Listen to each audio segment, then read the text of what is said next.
صلی اللہ علیہ وسلم آپ ارشاد فرماتے ہیں کہ اس پھل کو، کہ جس پھل کی شان و عظمت یہ ہے کہ جنت میں ایسا پھل دوسرا نہیں ہے، اسے کھائے گا وہ، ہر کوئی نہیں کھائے گا۔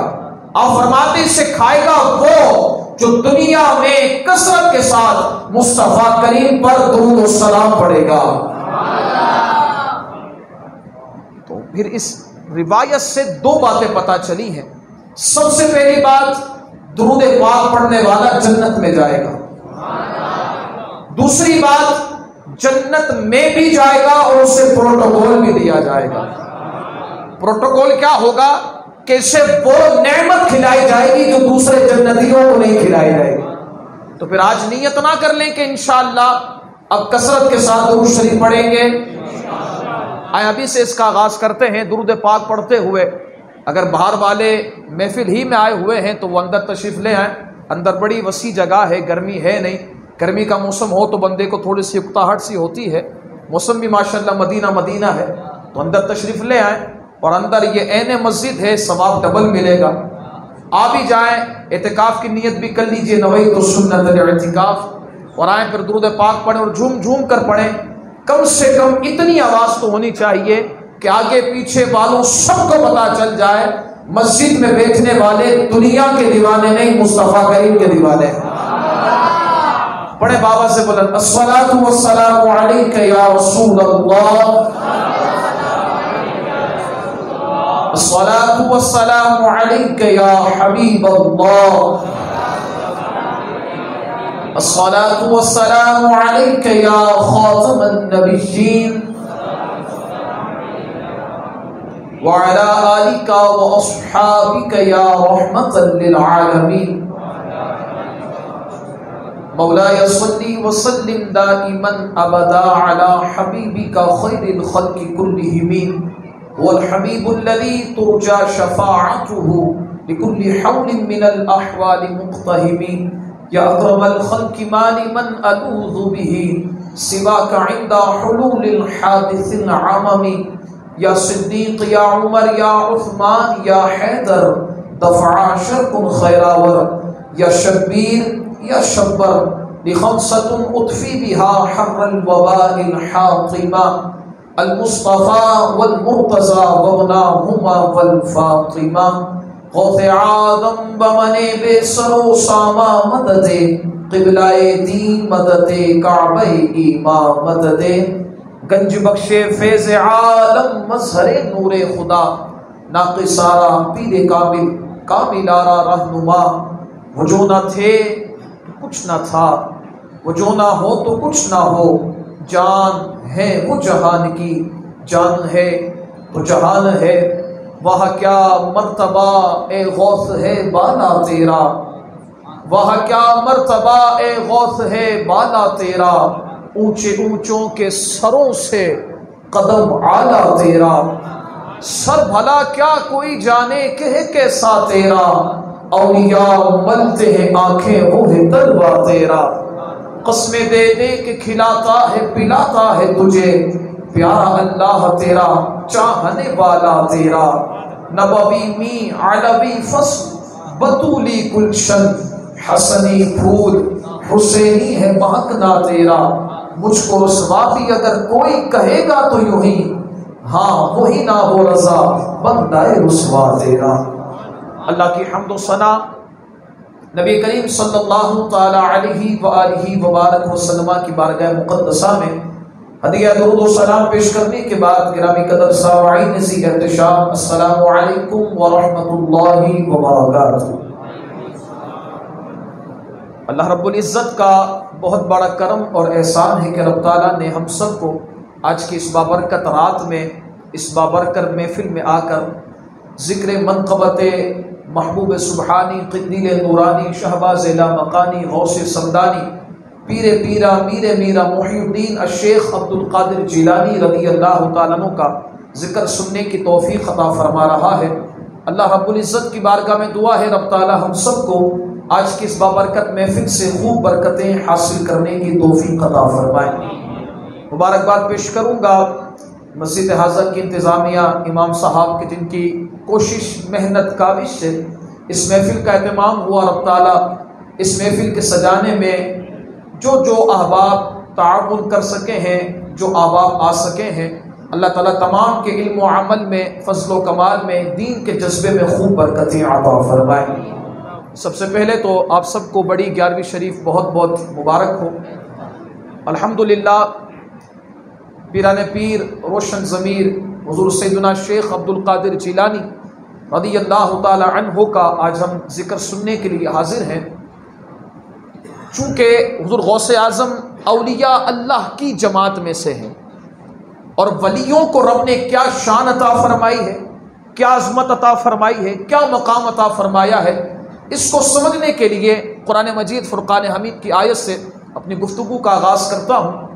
رب تعالیٰ ارشاد فرماتا ہے الا ان اولیاء اللہ لا خوف علیہم ولا هم یحزنون. رب فرماتا ہے خبردار، بے شک اللہ کے جو ولی ہیں نہ انہیں دنیا میں کوئی خوف ہے، نہ وہ آخرت میں غمگین ہوں گے.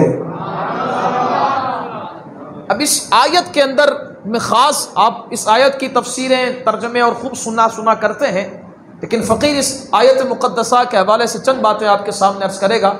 سب سے پہلی بات، آیت کے اسلوب پر غور کریں، بیان کرنے کا انداز. اللہ تعالیٰ نے اس آیت کی ابتدا میں حرف تنبیہ ان اللہ، خبردار، یہ تاکید کے لیے آتا ہے کہ آگنے والی بات کوئی اہم آ رہی ہے. خبردار، جس طرح ہم ہوتا ہے نا، ہم اپنے بچے کو اگر باہر کی طرف نکالتے تو کہتے خبردار بیٹا، خیال کرنا جب روڈ کراس کرو تو یہاں بھی دیکھنا وہاں بھی دیکھنا، کوئی گاڑی مار نہ دے. ایسے ہی ہوتا ہے نا، خبردار کرنے کے لیے، تنبیہ کرنے کے لیے. ہم خبردار اردو میں کہتے ہیں اور عربی میں اسے کہا جاتا ہے اللہ. رب فرماتا ہے اللہ، خبردار، حرف تنبیہ. اس کے بعد پھر انا، حرف تاکید، یہ بھی تاکید کے لیے، شک کو دور کرنے کے لیے. انا، بے شک جو بات آگے آ رہی ہے اس میں شک نہیں ہے. لیکن آپ سارے الحمدللہ پڑھے لکھے ہیں، ہم مسلمان ہیں، ہمارا عقیدہ ہے رب کا کلام ہے، شک تو مسلمان کرے گا نہیں. رب کا کلام ہے، مسلمان شک تو کرے گا نہیں. لیکن یہ انداز ایسا کیوں؟ میں ایک بات آپ کے سامنے عرض کروں گا. دیکھیں، رب تعالیٰ عالم الغیوب والشہادہ ہے. جو ہو چکا، جو ہو رہا ہے، جو آئندہ ہوگا، رب پہلے سے جانتا ہے. رب کو پتا تھا کہ لوگ آئیں گے، کلمہ پڑھیں گے، نمازیں پڑھیں گے، روزے رکھیں گے، لیکن جب اللہ کے ولیوں کی شانیں بیان کی جائیں گی ان کا چہرہ بگڑ جائے گا، وہ طرح طرح کی باتیں کرنے لگیں گے، ولیوں سے لوگوں کو دور کرنے لگیں گے. رب نے ایسا اہتمام کر کے بتا دیا ہے اگر تم لوگوں کو دور بھی کرنا چاہو گے دور ہوگے نہیں. مسلمان آتے رہیں گے، قرآن پڑھتے رہیں گے اور اللہ والوں کی شانوں کو بیان کرتے رہیں گے. یہ اللہ تعالیٰ نے ایسا اہتمام فرمایا ہے کہ ولی وہ ہوتے ہیں جو اللہ کے پسندیدہ ہوتے ہیں، جو اللہ کے دوست ہوتے ہیں. اور پھر یہاں پر ایک اور بات، اولیاء جمع ولی کی. ولی کسے کہتے ہیں؟ ایک بات تو ذہن میں آئے گی نا، ولی کسے کہا جاتا ہے؟ ولی کون ہوتا ہے؟ کون سا ایسا کوئی خاص حلیہ، اس کا خاص گیٹ اپ کہ ہم پہچان سکیں؟ کوئی گیٹ اپ نہیں.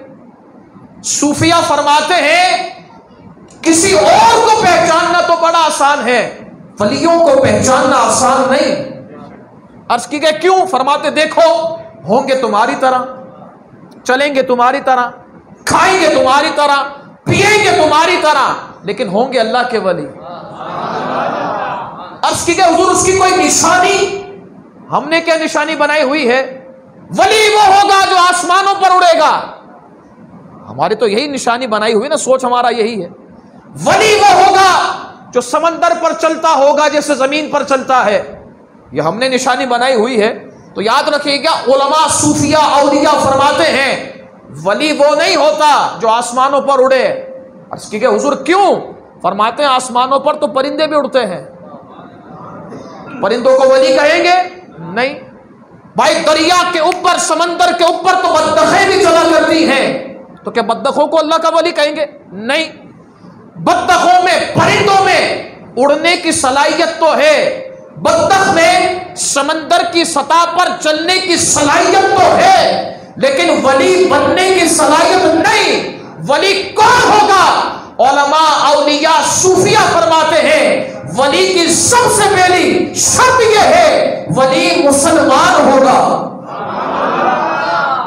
بے ایمان ولی نہیں بن سکتا ہے، ہندو ولی نہیں بن سکتا ہے، عیسائی اپنے گرجا گھر میں جا کر چاہے کتنا اللہ اللہ کرے ولی نہیں بن سکتا ہے، یہودی اپنے ڈڑبے میں جا کر جو کچھ کرے ولی نہیں بن سکتا ہے۔ ولی بننے کے لیے سب سے پہلی شرط یہ ہے کہ وہ دنیا کو چھوڑ کر مصطفیٰ کریم کا غلام بنے گا، سب سے پہلی شرط۔ اور میں یہاں پر ایک اور بات عرض کر دوں، جب ایمان والوں کی بات آئی گئی ہے نا، تو ایک اور بات عرض کر دوں۔ کچھ لوگ کہتے ہیں ہم میں تو ولی نہیں ہے، یہ کیا تم 11ویں 6ٹی یہ مناتے رہتے ہو؟ ہم تو نہیں مناتے، ہم میں تو کوئی ولی نہیں۔ میں نے کہا یہ فخر کی بات نہیں، ڈوب مرنے کی بات ہے۔ کہا حضور یہ کیسی بات کر دی، ولی نہیں تو ڈوب مرنے کی بات کیسے؟ میں نے کہا مجھے بتاؤ ولی کسے کہتے ہیں؟ کہ رب کے دوست کو۔ تو بندہ دوست کہاں بیچتا ہے بھائی؟ دوست کہاں بھیجا جاتا ہے؟ جہاں پسند ہونا بندے کو۔ میں اپنے دوست کو فلاں شہر بھیجوں، کیسے بھیجوں گا؟ جب پہلے خود مطمئن ہو جاؤں کہ وہاں شہر میں وہ لوگ ہیں جو میرے پسندیدہ ہیں، بغیر کسی تشبیہ کے۔ رب نے نہ داتا کسی کو دیا ہے، نہ خواجہ کسی کو دیا ہے، نہ کلندر کسی کو دیا ہے، نہ غوث کسی کو دیا ہے، یہ سارا سنیوں میں دے کر رب نے گویا اعلان کر دیا ہے کلمے پڑھنے والے بہت ہیں، لیکن کلمہ ہمیں قبول اس کا ہے جو اہل سنت و جماعت ہے۔ اسی لیے رب نے ولی الحمدللہ سنیوں کو عطا فرمائے ہیں۔ ولی کے لیے سب سے پہلی شرط ایمان، دوسری شرط نیک اعمال۔ ہاں اس پر بھی سبحان اللہ بنتی ہے، اور یہی تو مین چیز ہے، یہی تو وقت کی ضرورت ہے۔ آج داڑھی منڈا کہتا ہے ہم پیر ہیں، اور سارے مرید کہتے ہیں بڑے پہنچے ہوئے ہیں حضرت جی، بڑے پہنچے ہوئے بابا، بڑی بڑی اونچی اڑان ہے ان کی۔ بھائی آج نماز کا تارک چھوڑنے والا نماز مرید کہتا ہے پاپا ہمارا پیر تو بڑا پہنچا ہوا، ایک جو سالوں سے نہ آیا ہوا نہ ہو کہتا ہے بابا ہمارا پیر بڑا پہنچا ہوا، وہ مٹی نکالتا ہے داڑھی سے اور لوگوں کو شفا ہو جاتی ہے۔ کیا کوئی اندھی تقلید ہے، اور کیا اندھا کوئی بندہ ویسے ہی گھن کھاتا ہے ایسے لوگوں سے۔ اور آج کچھ لوگ بے وقوف لوگ، بڑی پیاری ایک بات اللہ کے ولی نے عالم نے کہی تھی کہ جتنے بے وقوف جب تک موجود رہیں گے جالیوں کا کام چلتا رہے گا، کیونکہ بھائی کوئی نہ کوئی تو چاہیے نا انہیں بھی چلانے کے لیے۔ سارے بے وقوف وہیں پر ملیں گے جہاں جعلی ہوتا ہے، کوئی عقل مند نہیں ملے گا، کوئی قرآن پڑھنے والا وہاں نہیں ملے گا، کوئی حدیث پڑھانے والا نہیں ملے گا، ملے گا وہی جو دنیا کا گھٹیا ترین انسان ہوگا، کیونکہ جہاں بے وقوف لوگ ہوتے ہیں وہیں پر جاہل پیر بنا کرتے ہیں۔ سچا کون ہوگا؟ جو عبادت گزار ہوگا، جس کے چہرے پر داڑھی ہوگی، سر پر امامہ ہوگا یا ٹوپی ہوگی، وہ مسجد میں پایا جائے گا جس وقت اذانیں ہوگی۔ آج تو نہ جانے اپنے اعتبار سے ہم نے بنائے ہوئے ہیں نا کچھ نشانیاں، حضرت جی ہمارے بڑے پہنچے ہوئے ہیں۔ کہا بھائی کیسے پہنچے ہوئے ہیں؟ کہا حضرت بہت پہنچے ہوئے ہیں۔ تو ہم جیسا بندہ کہتا ہے پہنچے ہوئے تو ہیں، وہ تو ہمیں پتا ہے کہاں پہنچے، یہ بھی بتا انشاءاللہ آگے بتا دیں گے، لیکن یہ بتاؤ آپ کے ہیں تو پہنچے ہوئے لیکن مسجد تک نہیں پہنچتے، ہیں پہنچے ہوئے مسجد تک نہیں پہنچتے۔ کہتے نہ حضرت جی آپ سمجھے نہیں ہیں۔ میں نے کہا سمجھا دیں۔ کہ دیکھیں ہمارے جو ہیں نا اتنے پہنچے ہوئے ہیں، وہ فجر مدینے میں، ظہر مکے میں، عصر بغداد میں، عشاء اور مغرب بھی کہیں نہ کہیں پڑھ لیتے ہوں گے۔ تو ہم کہتے ہیں پھر وہ کھانا کہاں کھاتے ہیں؟ حضرت وہ کھانا تو یہیں پر کھاتے اور ہم ہی دینے جاتے ہیں، ہم ہی دینے جاتے ہیں۔ تو میں ایسوں سے کہتا ہوں آؤ اپنے پیر کو لے کر آؤ، ہماری مسجد میں آؤ، 10 سال 15 سال 20 سال مکے مدینے میں نمازیں پڑھی ہے نا، اور کھانا یہاں پر کھایا ہے۔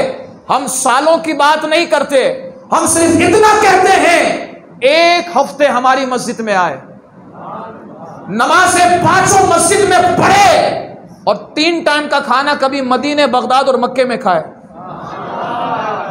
کہتے ہیں نا حضرت مر جائیں گے۔ میں نے کہا کیوں مر جائیں گے؟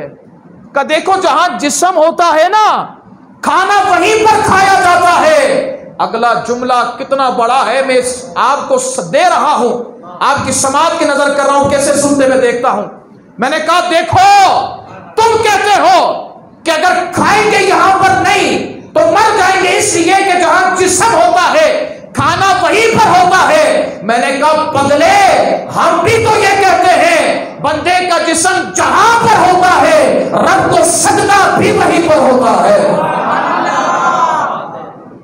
یہ جو ڈرامے بازی اس کو ختم کیا جائے۔ ہم نے جتنے اولیاء اللہ کی سیرت کو پڑھا ہے، چاہے وہ قادری سلسلے کو ہوں، چاہے وہ چشتی سلسلے کے ہوں، چاہے وہ نقشبندی ہو، چاہے وہ سہروردی ہو، چاہے وہ رفاعی ہو، یہ سارے سلسلے کے بزرگ کھانا تو بہت کم کھاتے تھے، فاقے سے رہا کرتے تھے، لیکن جب بھی نماز کا وقت آتا نا مصلی پر خود کھڑے ہوتے، امامت کرتے ہوئے نماز پڑھاتے اور اپنے مریدوں کو پڑھوایا کرتے تھے۔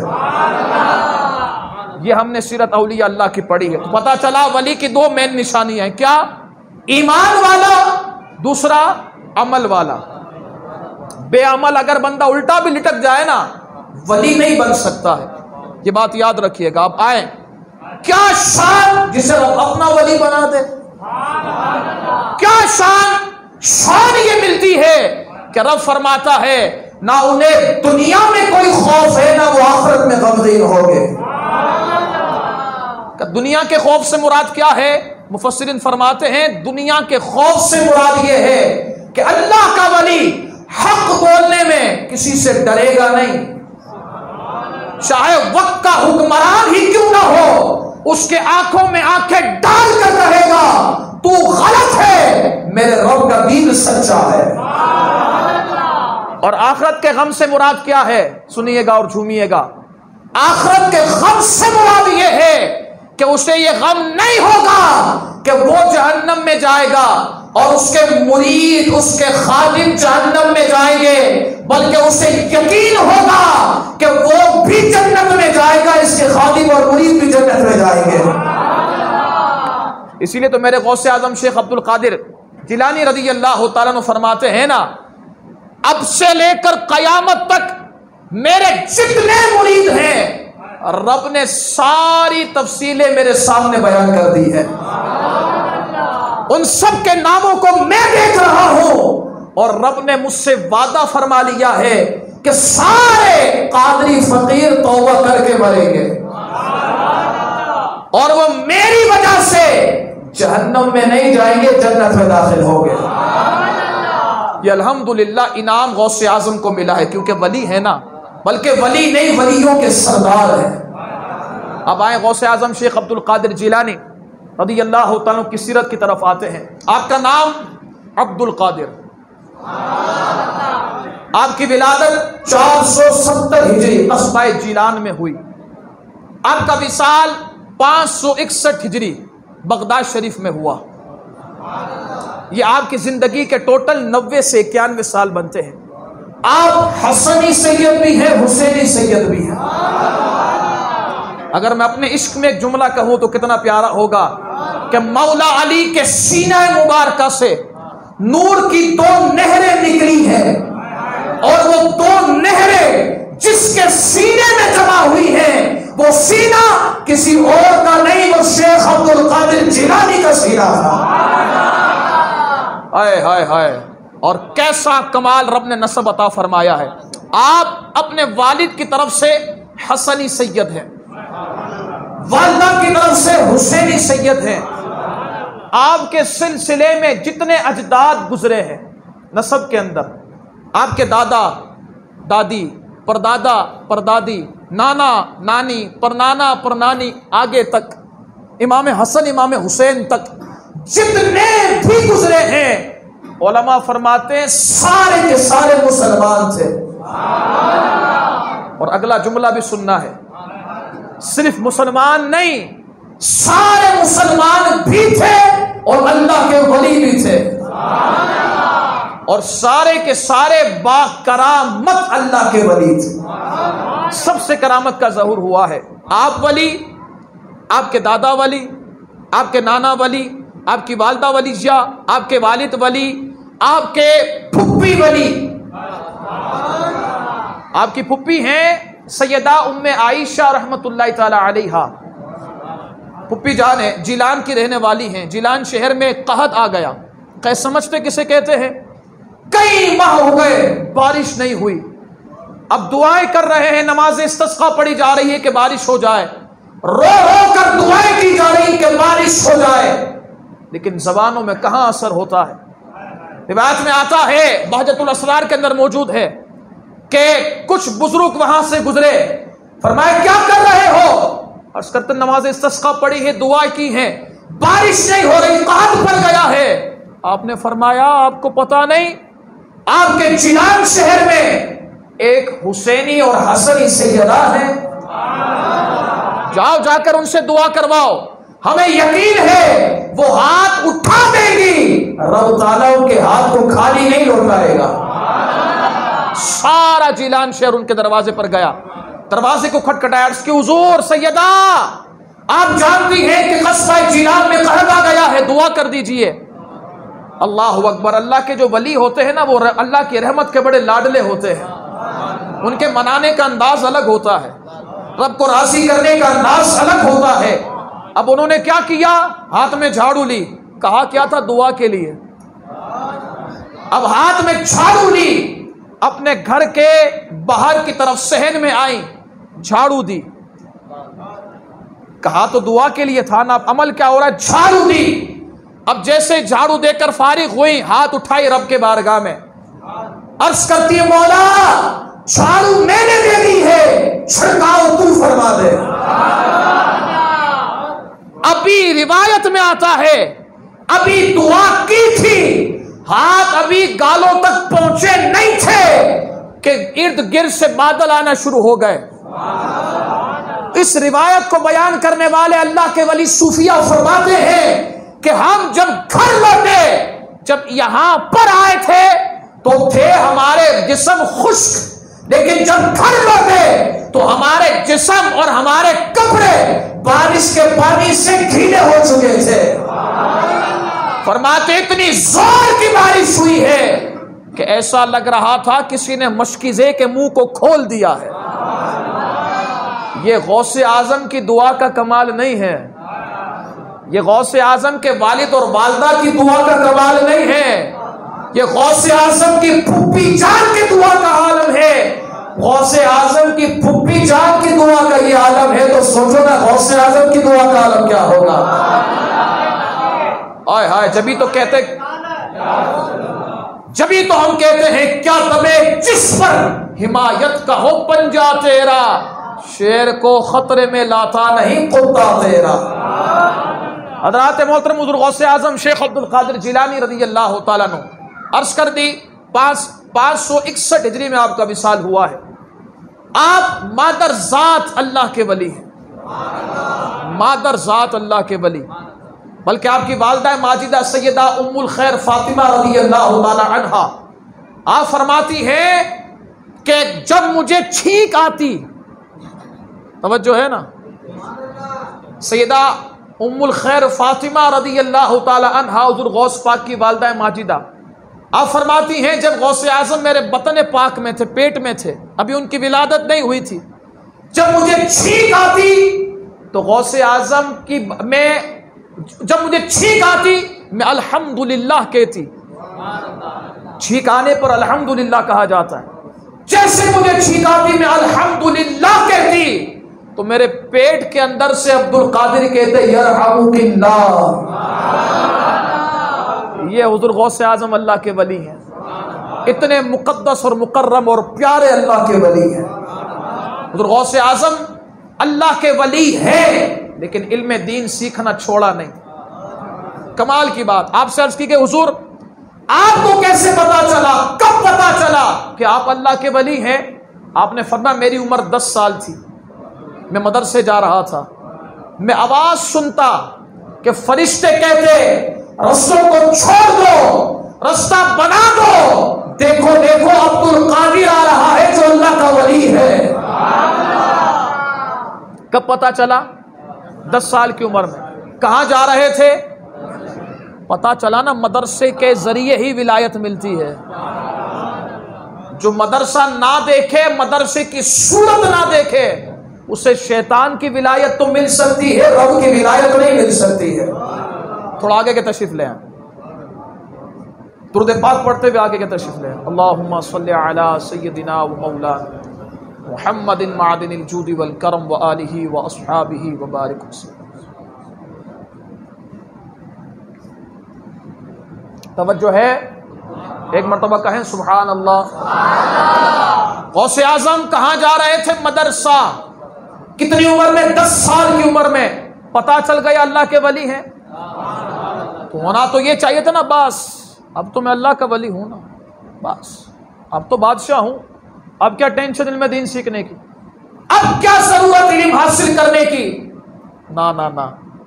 10 سال کی عمر میں آپ نے اپنی ولایت کا پتہ لگنے کے بعد بھی 18 سال کی عمر میں اپنی ماں کو چھوڑا ہے. کیوں چھوڑا ہے؟ بغداد جانے کے لیے. اور بغداد کیوں جانا تھا؟ اس لیے کہ علم دین حاصل کیا جائے. علم دین حاصل کرنا کتنا اہم ہے, کتنا اہم ہے کہ غوث اعظم نے اپنی ماں کو چھوڑا. آپ کی ماں, آپ کی والدہ ماجدہ فرمایا کرتی تھی عبد القادر تو میرا اتنا لاڈلا ہے, میں تجھے کبھی چھوڑنا نہیں چاہتی تھی, لیکن تو نے علم دین سیکھنے کی بات کی ہے اس لیے میں اللہ کی رضا کے لیے تجھے چھوڑ دوں. اور آگے جملہ کیا کہا آپ نے؟ فرمایا میرا جملہ یہ ہے کہ اب ہماری ملاقات میدان محشر میں ہوگی. یہ ہے علم دین کی اہمیت. علم دین سیکھنے کے لیے چھوڑا, اور پھر غوث اعظم نے ایسا علم دین حاصل کیا, ایسا علم دین حاصل کیا کہ آپ کے استاد اور آپ کے مرشد ابو سعید مخزومی رحمت اللہ تعالی علیہ شیخ الاسلام, آپ فرماتے آپ نے حضور غوث اعظم کے مرشد پاک اور استاذ محترم ابو سعید مخزومی رحمت اللہ تعالی علیہ نے پورا مدرسہ 521 ہجری میں غوث اعظم کے حوالے کر دیا. مدرسہ نظامیہ سارا مدرسہ غوث اعظم کے حوالے کر دیا. اب غوث اعظم 521 سے لے کر 561 کتنے سال بنتے ہیں؟ 40 سال. 40 سال کا عرصہ غوث اعظم نے کہاں گزارا؟ مدرسے میں. اور کیا کرتے ہوئے؟ پڑھتے ہوئے, پڑھاتے ہوئے. بلکہ غوث اعظم اپنے قصیدہ غوثیہ میں ارشاد فرماتے ہیں درست العلم حتی صرت قطبا. آپ فرماتے ہیں جو مجھے مرتبہ قطبیت ملا ہے, مرتبہ قطبیت یہ کیسے ملا ہے؟ آپ فرماتے ہیں میں علم دین سیکھتا تھا اور سکھاتا تھا, رب نے اس کے صدقے مجھے مرتبہ قطبیت عطا فرما دیا ہے. یعنی علم دین سیکھنا اور سکھانا اتنا بڑا کمال عمل ہے کہ رب اپنا محبوب بندہ بنا لیتا ہے. غوث اعظم نے 21 سال تک 521 ہجری سے لے کر 561 ہجری تک 40 سال مدرسے میں رہے ہیں. اور کیا کیا ہے؟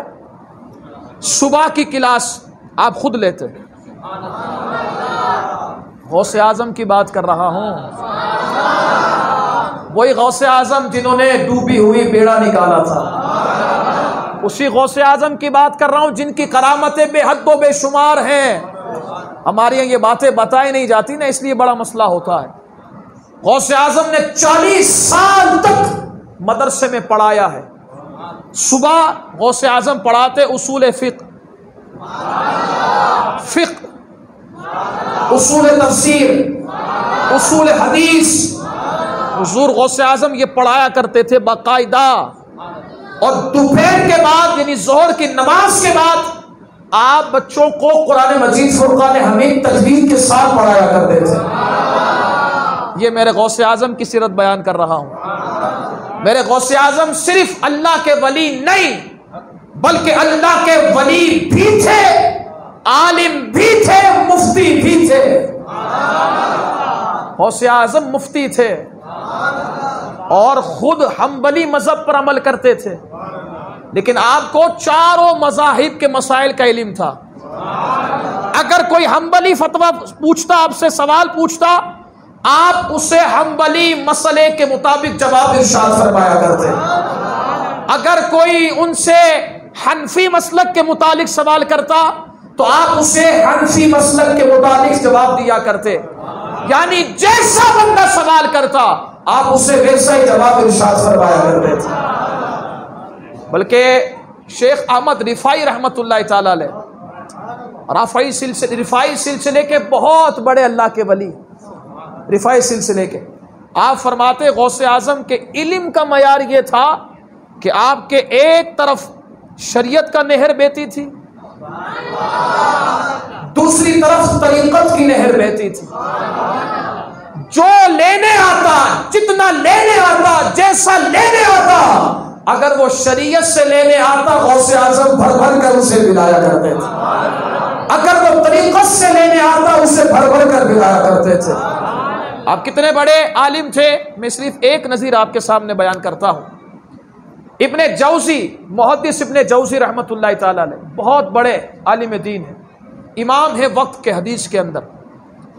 آپ فرماتے ہیں، آپ کو شیخ ابو العباس رحمت اللہ تعالی علیہ، آپ امام جوزی رحمت اللہ تعالی علیہ کے ساتھ غوث اعظم کی مجلس میں تشریف لے گئے، حاضر ہوئے۔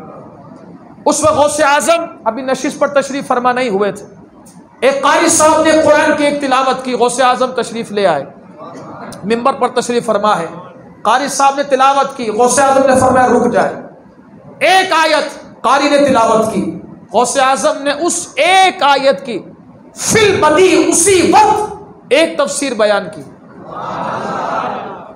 فرماتے ہیں ابو العباس کہ میں نے ابن جوزی علیہ رحمہ سے پوچھا آپ کو آتی ہے؟ آپ کو آتی ہے؟ اب ابن جوزی علیہ رحمہ نے فرمایا مجھے پتا ہے، کہ اسی ایک آیت کی غوث اعظم نے دوسری تفسیر بیان کی۔ محدث ابن جوزی سے شیخ ابو العباس نے پوچھا آپ کو آتی ہے؟ آپ جانتے ہیں؟ ابن جوزی نے فرمایا میں جانتا ہوں۔ اسی ایک آیت کی غوث اعظم نے 11 تفسیریں بیان کی۔ شیخ ابو العباس فرماتے ہر تفسیر کے بعد میں ابن جوزی سے پوچھتا آپ کو آتی ہے؟ آپ جانتے ہیں ہر تفسیر کے بعد ابن جوزی فرماتے مجھے پتا ہے، لیکن کمال یہ ہوا غوث اعظم کا علم یہاں پر نہ رکا، اسی آیت کی 12ویں تفسیر بیان کی، 13ویں تفسیر بیان کی، 14ویں تفسیر، 15ویں، 20ویں، 30ویں، حتیٰ کہ ایک آیت کی غوث اعظم نے 40 تفسیریں بیان کی۔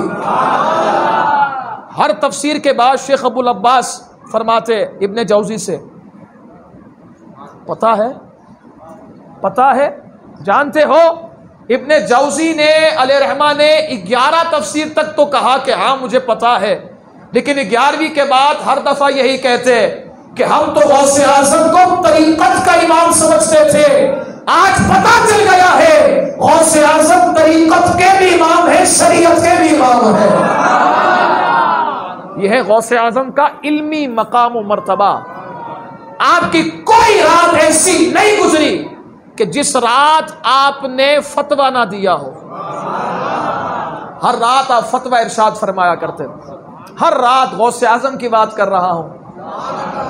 میرے غوث اعظم وقت کے مفتی بھی تھے، بلکہ بعض روایتوں میں تو یہاں تک لکھا ہے، سیرت کی کتابوں میں یہاں تک لکھا ہے کہ جب غوث اعظم کی بارگاہ میں کوئی تحقیقی مسئلہ پیش کیا جاتا نا، جس میں سارا بلاد اسلام سر پکڑ کر بیٹھ جاتا ہے، وہ غوث اعظم کی بارگاہ میں وہ سوال پیش کیا جاتا، غوث اعظم زیادہ ٹائم نہ لگاتے، چٹکیوں میں جواب ارشاد فرما دیتے۔ غوث اعظم کا علمی مقام ہے۔ غوث اعظم اتنے بڑے عالم دین تھے تو ہمارا بھی تو کچھ حق بنتا ہے نا. ہم غلام ہیں نا غوث اعظم کے, سارے دیوانے ہیں, تو پھر ہم علم دین حاصل نہ کریں؟ اتنا دور علم دین سے نہ نہ نہ. نیت کرتے انشاءاللہ علم دین سیکھیں گے. دیکھیں جو پڑھا ہوا ہے نا اردو, وہ تو کم سے کم کچھ نہ کچھ پڑھتا رہے. بلکہ میں کچھ نہ کچھ بھی نہیں کہتا, میں اپنے الفاظ کو واپس لیتا ہوں, کچھ نہ کچھ نہیں, صرف دین ہی دین پڑھا کرے. اب کہاں سے ملے گا؟ دیکھیں شیخ طریقت امیر علیہ سنت ہر ہفتے ایک رسالہ عطا فرماتے ہیں, اس رسالے کو پڑھنا شروع کریں. کمال کیا ہوگا؟ دین سمجھ بھی آئے گا, عمل کرنے کا شوق بھی پیدا ہوگا. امید کرو انشاءاللہ کریں گے عمل. آئے غوث اعظم کا ایک اور حسن میں آپ کے سامنے بیان کرتا ہوں. غوث اعظم کا ایک لقب ہے محی الدین.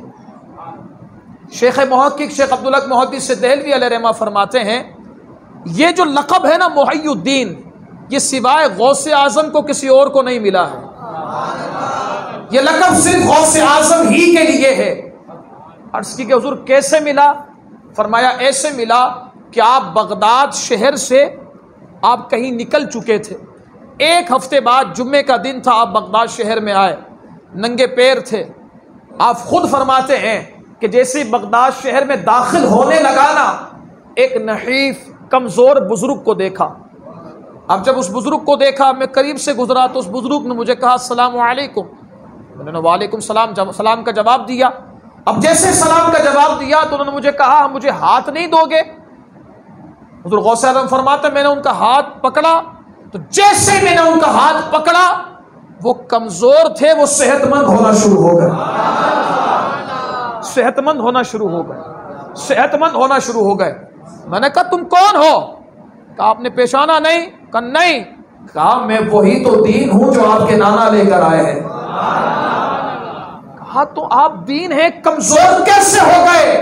کہا لوگوں کے گرد و غبار اور اسلام سے دوری کی وجہ سے دین کمزور ہوتا جا رہا تھا, لیکن عبد القادر تم آ گئے ہو نا, رب نے تمہیں محی الدین بنایا ہے, دین کو زندہ کرنے والا بنایا ہے کہ جہاں جہاں سے دین کا نور جا رہا تھا, عبد القادر تمہاری وجہ سے وہاں وہاں ان میں دین کا نور اور پھیلتا جائے گا. اب آپ نے کیسے پھیلایا اس کی ایک نظیر سنیں. غوث اعظم جب بغداد تشریف لے گئے نا, وہ بغداد شہر علم و معرفت کا ایک دریا تھا, سمندر تھا, لیکن اس کے ساتھ ساتھ وہاں پر بہت سے ایسے اعمال ہو گئے تھے جو دین اور شریعت کے بالکل خلاف تھے. جیسے جاہل صوفی, اور جاہل صوفی لوگوں کو اپنے قریب تو کر رہے تھے, رب سے دور کر رہے تھے. جاہل صوفیوں کا یہی معاملہ ہوتا ہے. کچھ ایسے تھے جو شریعت اور طریقت کو الگ الگ کرتے تھے, جیسے آج ہمارے دور میں ہوتا ہے. شریعت کچھ اور چیز, طریقت کچھ اور چیز. کچھ ایسے کہنے والے تھے اس دور میں. فرماتے اس دور میں کچھ ایسے لوگ بھی تھے جو ملحد صوفی تھے, یعنی اللہ کے ولیوں نے اپنے کشف کے اندر کچھ ایسی باتیں کہی ہیں, اس کا غلط مطلب نکال کر لوگوں کو اللہ سے دور کرنے والے ایسے لوگ بھی تھے, ایسے صوفی بنے ہوئے تھے. اور کچھ ایسے بے باک خطیب تھے کہ جن کی خطابت کو سن کر لوگ دین سے دور بھی ہوتے تھے اور قرآن سے دور بھی ہوتے تھے اور مصطفیٰ کریم سے بھی دور ہوتے تھے. جیسے آج کل کے کچھ خطیب بن گئے ہیں, سوشل میڈیا کی زمانہ ہے, کچھ انجینئر پلمبر جس طرح کے لوگ آ گئے ہیں اور وہ جو منہ میں آتے بکتے جاتے ہیں, ایسے اس دور میں بھی موجود تھے. اب غوث اعظم شیخ عبد القادر جیلانی رضی اللہ تعالیٰ عنہ نے وہاں کیسا کام کیا؟ فرماتے ہیں امام ذہبی علیہ رحمہ فرماتے ہیں, آپ فرماتے اس دور میں ایک ایسا خطیب تھا, شیخ ابو الفتح اس کا نام تھا. وہ ایسا خطیب تھا کہ اس کے خطاب میں جو بیٹھتا یا قرآن کا مخالف بنتا یا مصطفیٰ کریم کا مخالف بنتا. استغفر اللہ استغفر اللہ. یا قرآن کا مخالف بنتا یا حضور کا مخالف بنتا. ایسا وہ بے باک خطیب, ایسا دین اور شریعت کے معنی کو تبدیل کرنے والا خطیب تھا. اب ہوا کیا, لوگ اس کو سنتے, انداز بہت اچھا تھا, اور جو غلط بات ہوتی ہے نا شیطان کی مدد اس کے ساتھ ہوتی ہے. پھر اس کے ویوز بڑھتے رہتے ہیں، اس کے ایک ایک کلپ کے ویوز ملینز میں ہو جاتے ہیں، کیونکہ شیطان کی مدد بھی تو ساتھ ہے نا۔ تو ہوتا یہی، شیطان کی مدد ساتھ تھی، سننے والے بہت بڑھ جاتے۔ اب معاملہ یہ ہوا کہ کئی بغداد شہر میں کئی لوگ ایسے جو قرآن کے معنی کو غلط اور قرآن کی اہمیت کو ان کے دل سے نکال دیا گیا، حضور سے بہت دور ہو گئے، حضور کے لیے جو زبان میں آتا وہ کہہ دیتے، عجیب و غریب سے انداز ہو گیا۔ اب معاملہ یہ ہوا کہ غوث اعظم وہاں تشریف لے گئے، اور غوث اعظم وہ دیکھ دیکھ کر کڑتے۔ آپ چاہتے میں خطبہ ارشاد کروں، بیان کروں، خطاب کروں، لیکن ایک ڈر تھا کہ میں عجمی ہوں، یہ عربی ہے، کیسے خطاب کروں؟ پھر آپ جانتے غوث اعظم نے کیسے خطاب ارشاد فرمایا؟ ہوا کیا؟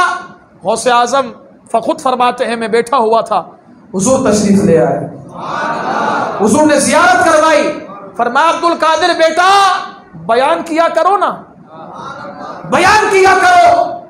عرض کرتے ہیں حضور کرنا تو ہے لیکن میں عجمی وہ عربی کیسے کروں؟ فرمایا ہم آ گئے نا، اب ڈر کس بات کا، گھبرانا کس بات کا؟ فرمایا اپنا منہ کھولو۔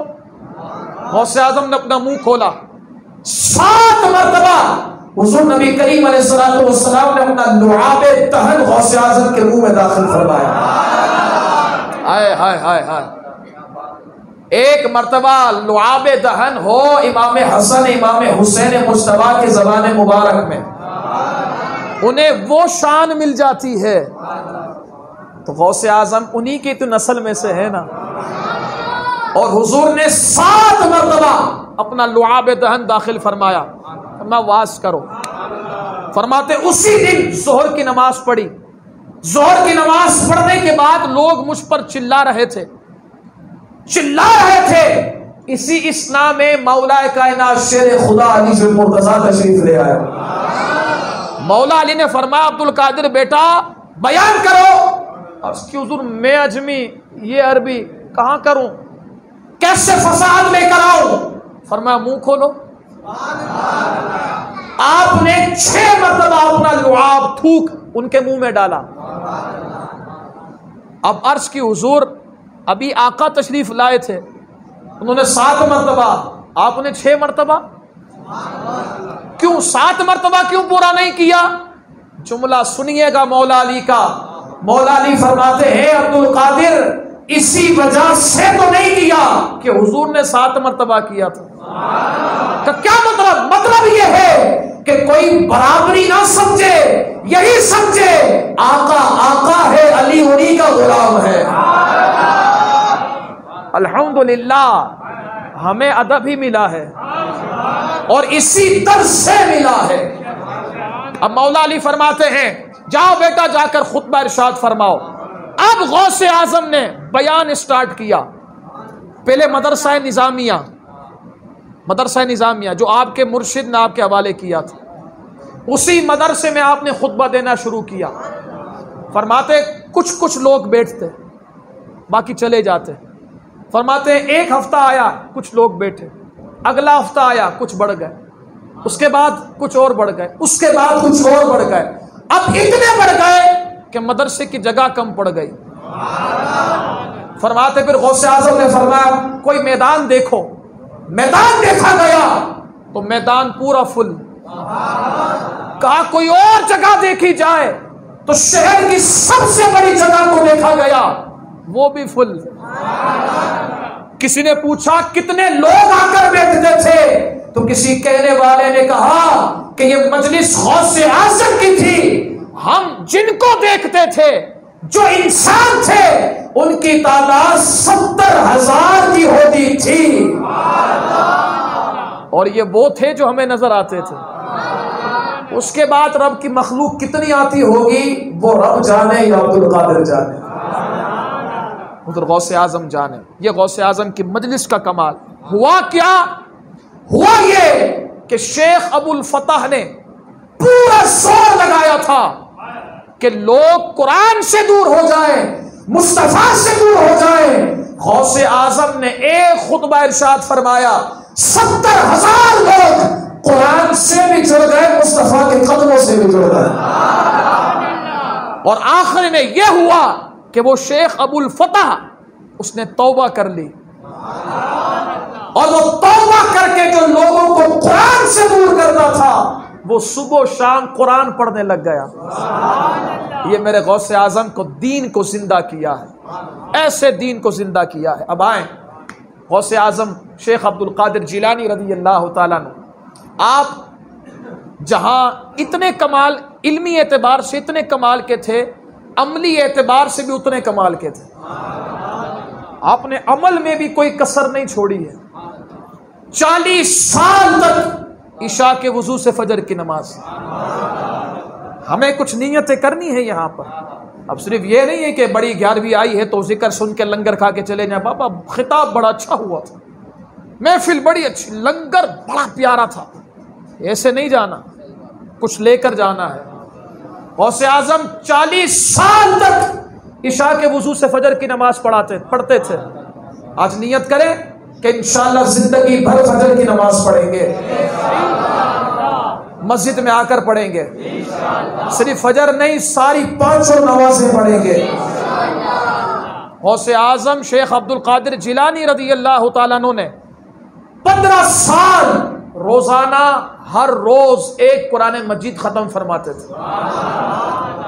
خود اپنے آپ سے پوچھیں کتنا عرصہ ہو گیا قرآن کھولا نہیں ہے، خود اپنے آپ سے پوچھنا ہے کتنا عرصہ ہو گیا قرآن کی زیارت نہیں کی ہے۔ آؤ یار آج نیت کرتے ہیں انشاءاللہ ہم بھی قرآن پڑھیں گے۔ پورا نہیں پڑھ سکتے ایک منزل، چلو ایک منزل نہیں پڑھ سکتے، ایک پارا بھی نہیں پڑھ سکتے، ایک رکوع تو پڑھ لیں یار، کچھ تو پڑھیں، قرآن پڑھیں، خدا کی قسم رحمت کا نزول ہوگا۔ یہ جو آج ہم بڑے پریشان ہوتے ہیں نا حضرت جی، بڑی پریشانی ہو گئی، کوئی وظیفہ دے دو گھر میں رحمت آ جائے۔ میں تو ایک جملہ کہا کرتا ہوں، دیکھو بھائی گھر میں رحمت چاہیے تو ایک کام کرنا پڑے گا، تیار ہے؟ سب کو چاہیے نا، ایک کام کرنا پڑے گا، گھر سے گانے نکالنے پڑیں گے، گھر سے ڈرامے نکالنے پڑیں گے، گھر سے فلمیں نکالنی پڑیں گی، گھر میں رب کا کلام پڑھنا پڑے گا۔ کلام پڑھتے جاؤ، رب کی رحمت بھی آئے گی، رب کی رحمت کے فرشتے بھی آئیں گے۔ امید کرو انشاءاللہ پڑھیں گے۔ اپنی صبح کا آغاز فیس بک دیکھ کر نہ ہو، اپنی صبح کا آغاز یوٹیوب دیکھ کر نہ ہو، اپنی صبح کا آغاز واٹس ایپ دیکھ کر نہ ہو۔ اب ہم نیت کرتے ہیں اپنی صبح کا آغاز قرآن کی تلاوت سے کریں گے۔ چلے اگر یہ یوٹیوب ہی چلانا ہے نا تو کسی اچھے قاری کی آواز کو لگا لیں، بلکہ ہماری دعوت اسلامی نے بڑی آسانیاں کر دی ہیں۔ صراط الجنان نام کا ایک اپلیکیشن ہے، اسے ڈاؤن لوڈ کریں، روزانہ یہ نیت کر لیں انشاءاللہ صبح اٹھیں گے، منہ دھو کر ناشتہ کر کے اس کے بعد سب سے پہلے قرآن کی 3 آیتوں کا ترجمہ تفسیر سنا کریں گے۔ امید کرو انشاءاللہ۔ غوث اعظم 1000 نوافل پڑھا کرتے تھے، 1000 نوافل۔ کیسے وقت میں برکت ہوتی تھی۔ ہم سے پوچھتے ہیں نا حضرت یہ کیسے ہو جاتا ہے کہ اتنا سارا اتنے نوافل وہ بھی ایک رات میں ایک دن میں، یہ کیسے ممکن؟ میں کہتا ہوں جس بندے کو جس سے دل لگ جاتا ہے نا بندہ پھر وہی کرتا ہے۔ آج ہمارا دل موبائل پر لگ گیا ہے نا، جب سے اٹھتے ہیں اس وقت سے لے کر سونے تک ہاتھ میں موبائل ہوتا ہے یا نہیں ہوتا؟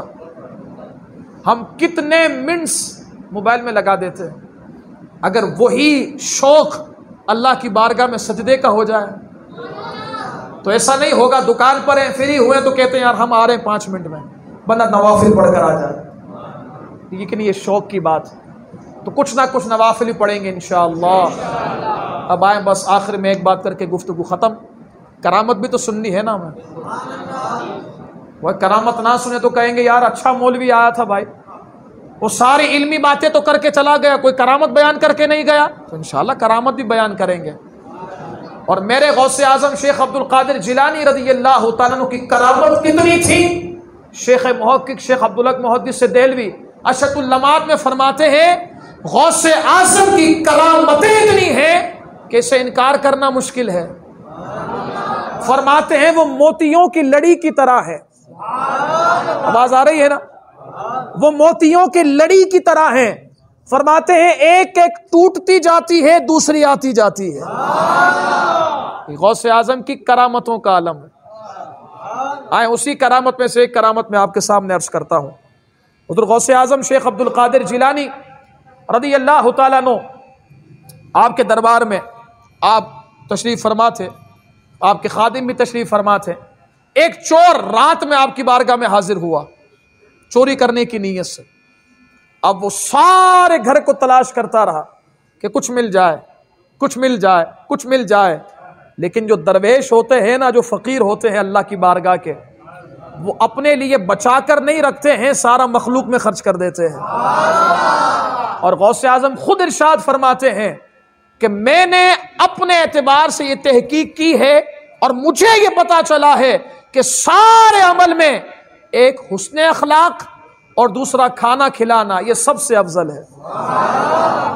فرماتے اگر مجھے کوئی صبح پیسہ دینا، رات تک سارا پیسہ ختم ہو جائے گا۔ عرض کی حضور کیا کریں گے؟ فرمایا جو آتا جائے گا اسے کھلاتا جاؤں گا۔ یہ غوث اعظم خود فرماتے ہیں کہ ہم رکھتے نہیں، ہم کھلا دیتے ہیں۔ اب چور تلاش کر رہا ہے کچھ مل جائے، کچھ مل جائے، کچھ مل جائے۔ اب تلاش کرنے کے بعد کچھ نہیں ملا۔ اب غوث اعظم کی اس نے آواز سنی، وہ ڈر گیا، سہم گیا، گھبرا گیا، گھر کے کونے میں چھپ گیا۔ غوث اعظم نے اپنے خادم سے فرمایا اے میرے خادم، چور آیا ہے، چور آیا ہے، کچھ لے کر جائے گا نا؟ اور در ہمارا اور خالی جائے یہ کیسے ہو سکتا ہے؟ اب دینا ہے اسے، کیا دیں گے؟ دیکھیں چور کہیں پر چوری کے لیے آتا ہے، کیا لے کر جاتا ہے؟ جو وہاں پر ہوتا ہے نا۔ بھائی کسی کی موبائل کی دکان ہے، کیا لے کر جائے گا چور؟ کسی کی کپڑے کی دکان ہے، کیا لے کر جائے گا؟ تو جس چیز کی دکان ہوگی وہی لے کر جائے گا۔ یہ در غوث اعظم کا ہے۔ تو یہاں ہے ولایت۔ اب کیا لے کر جائے گا؟ آیا چور تھا، چوری کی نیت سے آیا تھا۔ غوث اعظم نے خادم سے فرمایا جاؤ، جا کر اسے بتا دو یہ آیا ہمارے دربار میں ہے، خالی ہم بھی نہیں بھیجیں گے۔ جاؤ اس سے کہہ دو ہم نے اسے ولایت بھی دے دی ہے اور فلاں جگہ پر ایک قطب کا انتقال ہو گیا ہے، ہم نے اسے قطب بھی بنا دیا ہے۔ یہ میرے غوث اعظم کا دربار ہے، میرے غوث اعظم کا دربار ہے کہ یہاں پر کوئی مانگنے آتا ہے نا، اگر اچھی نیت سے بھی نہ آئے تب بھی دیا جاتا ہے۔ غوث اعظم شیخ عبد القادر جیلانی رضی اللہ تعالیٰ کا دربار ہے۔ ایک اور کرامت، غوث اعظم شیخ عبد القادر جیلانی رضی اللہ تعالیٰ عنہ آپ فرماتے ہیں آپ کے مرید شیخ علی حیتمی، یہ بھی بڑے اللہ کے ولی تھے۔ شیخ علی حیتمی بہت بڑے اللہ کے ولی تھے، بلکہ بعض نے لکھا یہ قطب وقت تھے، لیکن ڈیوٹی کیا تھی ان کی؟ اللہ کے ولی ہیں، قطب وقت ہیں، ڈیوٹی کیا تھی؟ جب تک غوث اعظم مدرسے میں نہیں آتے تھے نا، تب تک غوث اعظم کے مدرسے کے در و دیوار کو صاف کیا کرتے تھے۔ ہیں ولی، ہیں قطب، لیکن کیا عالم ہے کہ در و دیوار کو صاف کر رہے ہیں۔ یہ میرے غوث اعظم کی شان و عظمت ہے۔ اللہ اکبر۔ حضرات محترم، حضرت غوث اعظم کے یہی شیخ علی حیتمی فرماتے ہیں کہ ایک مرتبہ ہوا یہ کہ ہم نے دیکھا غوث اعظم بڑی تیزی کے ساتھ اپنے حجرے سے باہر تشریف لائے۔ آپ نے وضو کیا، 2 رکعت نفل پڑھے، توجہ ہے نا، 2 رکعت نفل پڑھے۔ 2 رکعت نفل پڑھنے کے بعد آپ نے حضرت غوث اعظم شیخ عبد القادر جیلانی رضی اللہ تعالیٰ عنہ نے اپنی برابر میں ہی کچھ آپ کی چپل پڑی تھی، نالین پڑی تھی، آپ نے اسے اٹھایا، آسمان میں پھینکا۔ کہتے ہم دیکھ رہے تھے، وہ ہماری آنکھوں سے اوجھل ہو گئی۔ فرماتے کچھ دیر گزری، چپل کا دوسرا پاؤں اٹھایا، آسمانوں میں پھینکا، وہ بھی ہمارے آنکھوں سے غائب ہو گئی۔ کہتے ہیں یہ معاملہ ہو تو گیا، لیکن اب ہمت نہیں ہوئی کہ ہم غوث اعظم سے پوچھ سکیں کہ ماجرا کیا ہے، معاملہ کیا ہے۔ کہتے ہیں ساری مجلس ختم ہو گئی، غوث اعظم بھی تشریف لے گئے، لیکن ہمارے دلوں میں یہ سوال تھا کہ یہ ماجرا کیا تھا، کیسے پوچھیں کس سے؟ ہمت بھی نہیں ہو رہی تھی۔ فرماتے اب ہوا یہ کہ چند دنوں بعد ایک قافلہ بغداد شہر میں آیا، ہم سے پوچھا کہ ذرا غوث اعظم سے اجازت تو لے کر آؤ نا، کچھ سامان ہے جو آپ کی بارگاہ میں پیش کرنا ہے۔ کہا اچھا۔ اب کچھ گئے اور جا کر عرض کرتے حضور آپ کی بارگاہ میں آپ کے کچھ غلام آئے ہیں، چاہتے ہیں کچھ آپ کی بارگاہ میں نظر پیش کریں، آپ کی اجازت ہے؟ آپ نے فرمایا جاؤ جا کر ان سے لے لو۔ اب وہ سارا سامان پیش کرتے ہیں، لیکن دکھتا کیا ہے کہ انہی کے پاس وہی نالین، وہی چپل جو حضور غوث پاک نے وضو کر کے نفل پڑھ کر آسمانوں پر اڑائی تھی، وہی چپل ان کے پاس اسی سامان کے اندر موجود تھی۔ شیخ علی حیتمی فرماتے ہیں اس قافلے کے جو سالار تھے نا، اس کے میں نے ہاتھ پکڑ لیے اور پکڑ کر پوچھا بتانا تیرے پاس کیسے آئی، تیرے پاس کیسے آئی؟ اس نے کہا کس کی ہے؟ کہا غوث اعظم کی ہے۔ کہا تیرے پاس کیسے آئی؟ غوث اعظم باہر بھی تشریف نہیں لے گئے ہیں بھی بغداد میں، لیکن غوث اعظم کی یہ چپل تیرے پاس کیسے آئی؟ اس نے کہا معاملہ چھوڑ نہ دیں۔ شیخ علی حیتمی نے فرمایا ہم بھی قادری فقیر ہیں، چھوڑیں گے ہم بھی اس وقت تک نہیں جب تک بتائے گا نہیں۔ اس نے کہا حضور اگر آپ کی ضد ہے تو پھر سن لیجئے۔ آپ نے فرمایا چلو پھر سنو۔ معاملہ یہ ہوا کہ ہم یمن گئے تھے تجارت کرنے کے لیے، یمن سے لوٹ رہے تھے، 3 سفر کی تاریخ تھی، ایک منزل پر پہنچے، ہم نے سامان وہاں پر رکھا، ڈاکوؤں نے ہمیں گھیر لیا، ان کے پاس ہتھیار زیادہ، ہمارے پاس ہتھیار کم، ان کے پاس لوگ زیادہ، ہمارے پاس لوگ کم، ہمارے کئی لوگ مقابلے کے اندر شہید ہو گئے۔ کہتے سارا سامان ان ڈاکوؤں نے لوٹ لیا۔ اب کہتے ہیں ہم ایک کونے میں بیٹھے ہوئے تھے، وہ سارے چور ایک کونے میں بیٹھے ہوئے تھے، وہ آپس میں تقسیم کر رہے تھے۔ اتنے میں ہم نے کوئی آواز سنی، وہ دوڑتے ہوئے ڈاکو آئے اور ڈاکوؤں نے کہا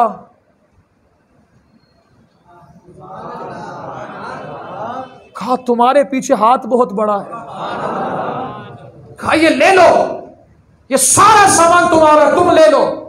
کہا معاملہ کیا ہوا؟ اب اسی ڈاکوؤں نے ہاتھ پکڑے اور اپنے سارے ڈاکوؤں کے پاس لے کر آئے تو یہی چپل پڑی تھی اور ڈاکو 2 مرے ہوئے پڑے تھے۔ کہتے کیا معاملہ ہوا؟ کا معاملہ یہ جو ہمیں سمجھ میں آئے نا یہ ہوا ہے کہ جب ڈاکو وہاں پر بیٹھ کر یہ تقسیم کر رہے تھے نا تو ہم میں سے ایک نے کہا کہ اگر زندہ بچ گئے نا اور یہ مال مل گیا تو اس کا آدھا مال غوث اعظم کی بارگاہ میں پیش کر دیں گے۔ کہا جب غوث اعظم کا نام سنا قافلے میں سے ایک نے کہا اوہ ہم تو ہیں غوث اعظم کے مرید، کہا ہم تو ہیں غوث اعظم کے مرید، اور غوث اعظم نے فرمایا ہے میرا مرید مشرق میں ہو میں مغرب میں ہوں اور وہ شیر کے منہ میں ہو اور مجھے مدد کے لیے پکارے، عبد القادر اس کی مدد بھی کرے گا اور شیر کے ظلم سے بھی بچا لے گا۔ کہا جب یہ بات یاد آئی نا ہم میں سے ہر ایک نے کہا یا غوث المدد، کہا بس یہ کہنا تھا۔ ان لوگوں کے اوپر ایک ایک کر کے 2 یہی چپلیں نالے آئی، تڑپ تڑپ کر 2 ڈاکو مر گئے۔ شیخ علی حیتمی وہ دونوں نالین لے کر جھوم کر کہتے ہیں قربان جائے قربان جائے، رب نے ہمیں پیر بھی غوث اعظم جیسا عطا فرمایا ہے۔ الحمدللہ، اسی لیے ہم کہتے ہیں واہ کیا مرتبہ اے غوث ہے بالا تیرا، اونچے اونچوں کے سروں سے قدم آلہ تیرا، سر بھلا کیا کوئی جانے کہ کیسا تیرا، اولیاء ملتے ہیں آنکھیں وہ ہے طلبہ تیرا۔ اللہ تعالیٰ کی بارگاہ میں دعا ہے رب تعالیٰ ہم سب کو حضور غوث اعظم کا صدقہ عطا فرمائے، عمل میں بہتری عطا فرمائے، نماز کی پابندی عطا فرمائے۔ اب چونکہ ہم نے غوث اعظم کا وہ سنا ہے نا کہ خدمات دینیاں، تو ہمیں بھی تو حق بنتا ہے نا ہم بھی تو کچھ دینا، ہمارا بھی تو حق بنتا ہے دین کی خدمت کے لیے اپنی جان بھی پیش کریں، اپنا مال بھی پیش کریں، اپنا سب کچھ پیش کریں۔ تیار ہے نا پیش کرنے کے لیے؟ اب کسے دیں؟